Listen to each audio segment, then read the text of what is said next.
الحمدللہ وحدہ والصلاة والسلام علی من لا نبی بعدہ۔ ناظرین کرام، دروس سیرت میں آج کے درس کا عنوان ہے مشرکین کا ظلم و جور۔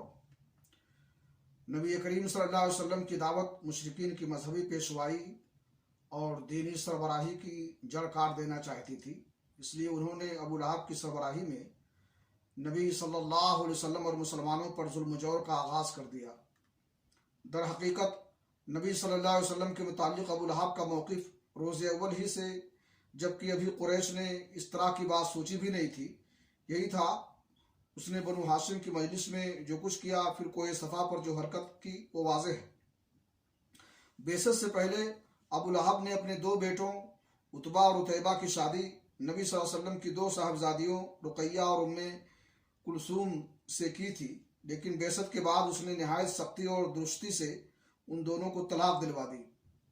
اسی طرح جب نبی صلی اللہ علیہ وسلم کے دوسرے صاحبزادے عبداللہ کا انتقال ہوا تو ابو لہب کو اس قدر خوشی ہوئی کہ وہ دوڑتا ہوا اپنے رفقا کے پاس پہنچا اور انہیں یہ خوشخبری سنائی کہ محمد صلی اللہ علیہ وسلم ابتر نسل بریدہ ہو گئے ہیں۔ ایام حج میں ابو لہب نبی صلی اللہ علیہ وسلم کی تکذیب کے لیے بازاروں اور اجتماعات میں آپ کے پیچھے پیچھے لگا رہتا تھا۔